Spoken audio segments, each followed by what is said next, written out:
Sandy Walsh melanjutkan karir ke J-League dengan bergabung ke Yokohama Marinos. Walsh mengaku sebelum hijrah ke Jepang, ia sudah punya firasat aneh di Cafe Mechelen. Firasat tak enak itu dirasakan Sandy Walsh pasca ia membela timnas Indonesia di Piala Asia awal tahun 2024. Dikatakan oleh Sandy Walsh, ia tidak lagi intens komunikasi dengan pihak klub. Sandy Walsh pun mengatakan bahwa ia merasa disingkirkan dari klub Cafe Mechelen tanpa alasan yang jelas. Saat itu saya pergi selama sebulan, saya sepenuhnya fokus membela timnas Indonesia, saya punya firasat aneh setelahnya karena komunikasi saya dengan staf klub mulai berkurang.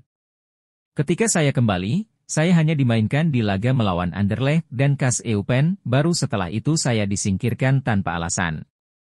Mendapat situasi yang tidak mengenakan itu, Sandy Walsh mengaku bahwa ia mulai berpikir untuk bermain di klub Asia. Menurutnya, di Asia, ia akan mendapatkan penghargaan dan menit bermain. Sebenarnya saya sudah ingin mengambil langkah itu sejak Piala Asia awal tahun 2024, saya senang sekarang saya bisa mewujudkan mimpi itu. Meski di tahun-tahun terakhirnya di Cafe Mechelen ia mendapatkan situasi yang tidak mengenakan, Sandy Walsh tetap memberikan pernyataan berkelas. Meski begitu, saya merasa bahwa tahun-tahun terakhir saya di Cafe Mechelen ialah tahun terbaik saya di Belgia. Sandy Walsh pun membantah bahwa sebelum pindah ke Yokohama Marino, ia setengah hati main di Cafe Mechelen, ia tak menampik jika di media sosial, timbul kesan seperti itu namun katanya bahwa hal itu tidak seperti kenyataannya. Saya juga selalu bersikap profesional. Itu bekerja dua arah bukan?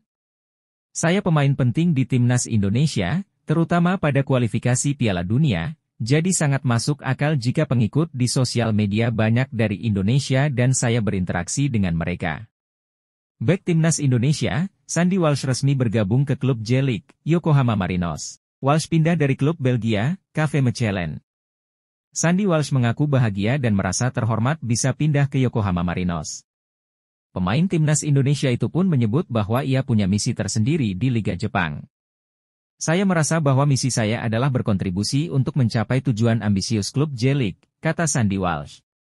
Sandy Walsh juga mengatakan bahwa ia sudah bertemu dengan rekan-rekan setimnya dan menyebut mereka ialah pemain hebat. Saya sudah bertemu dengan rekan setimah saya dan mereka semua adalah pemain hebat, jadi saya merasa kami akan menjalani musim hebat di bawah manajer baru.